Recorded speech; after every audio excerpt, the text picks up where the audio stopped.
Por favor, assista até o fim, é muito importante. Uma conversa bem esclarecedora da realidade atual. O dragão e a pedra no sapato. Quando morei na China no final da década de 1980 e início dos anos 1990, pude ver com meus olhos o início do crescimento daquele país. A cultura chinesa, regada pela docilidade de um povo que há mais de 4.000 anos vive sob domínio dos imperadores, a maioria déspota, permitiu que a troca pelo regime comunista não fizesse qualquer diferença para eles, exceto em Hong Kong e Macau, onde os ventos de liberdade sopraram com maior velocidade. Mas o mundo desenvolvido, Europa e Estados Unidos, percebeu que poderia usar a China a seu favor. Enquanto o engenheiro europeu ganhava $5.000 por mês para trabalhar 36 horas por semana, um chinês trabalharia com muita vontade até 80 horas por semana em troca de apenas $50 mensais. Como não é um país cristão, lá não existe domingo. Era um sonho para as empresas mundiais. Estados Unidos e Europa investiram trilhões de dólares na China por mais de 20 anos seguidos, fazendo com que a economia chinesa crescesse a gigantescas taxas de 12 a 15% ao ano por décadas. Chegamos à década de 2010 com a China ultrapassando as potências europeias e asiáticas e se tornando a segunda potência mundial. Isso acendeu uma luz nas nações mais desenvolvidas, que decidiram reduzir os investimentos na China e os transferiram para a Índia. Entretanto, o ritmo alucinante do crescimento chinês ainda levou alguns anos para sentir o redirecionamento dos investimentos, reduzindo suavemente dos 15% para algo em torno de 6%.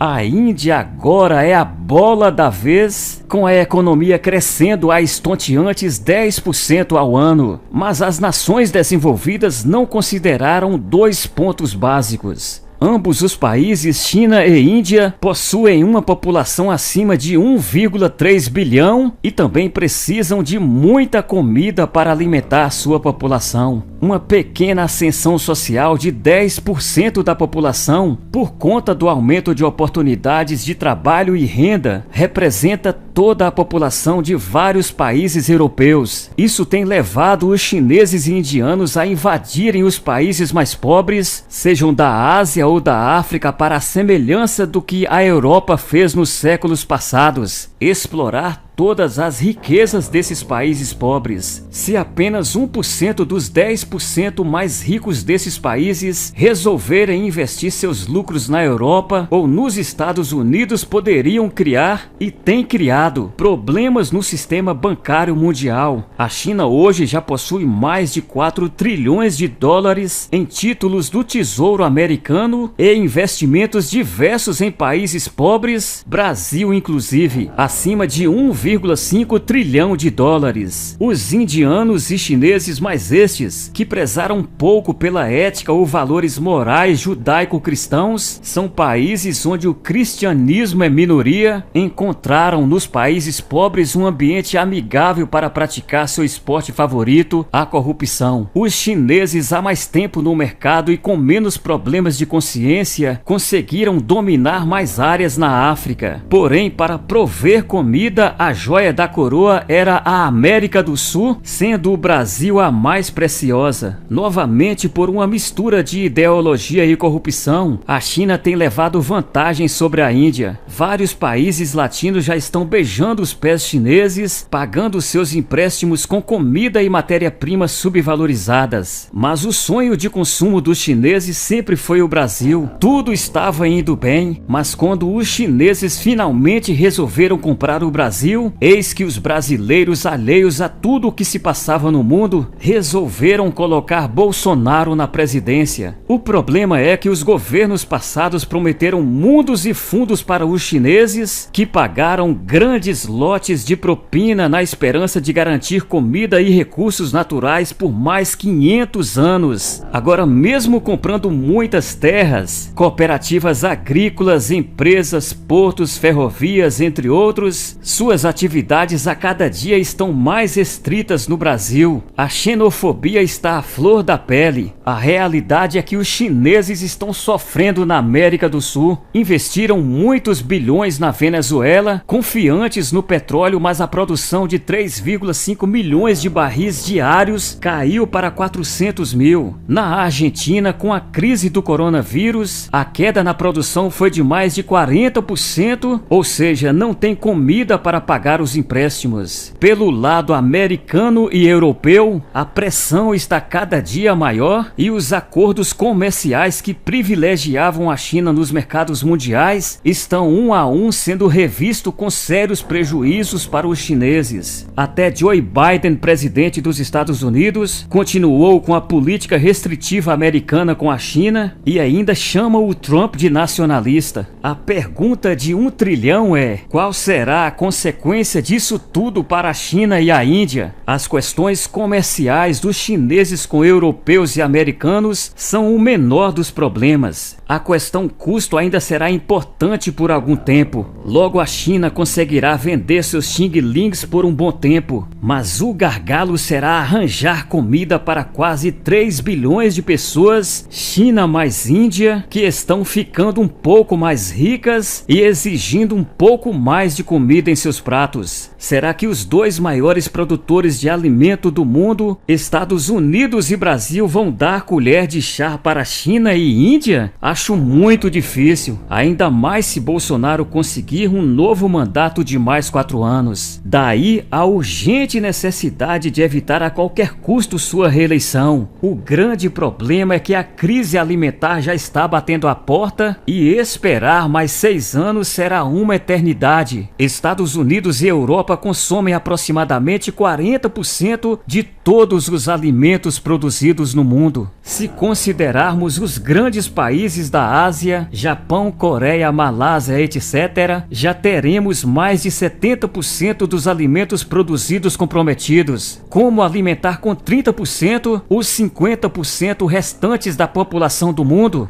Não tem mágica e nem matemática. Em pouco tempo teremos fome nesses pobres países ricos. Estamos falando de muitos milhões de pessoas sem comida suficiente para viver. Consegue entender agora a razão de todo esse esforço da China, aliada aos governadores de esquerda para destruir o governo Bolsonaro? É uma questão de sobrevivência. Só resta a China e, por tabela, a Índia tomar o maior celeiro de comida do mundo. Se não tomarem o Brasil, além de boa parte da população desses países passar fome, o preço dos commodities vai disparar nos mercados mundiais. Recentemente, o presidente Emmanuel Macron disse que vai separar áreas na França para plantar soja. Hoje isso parece uma piada, pois o custo de 1 tonelada de soja na França deve ser 30 vezes maior que no Brasil. Mas e daqui a 10 anos, quando faltar soja no mercado? Macron pode ser tudo menos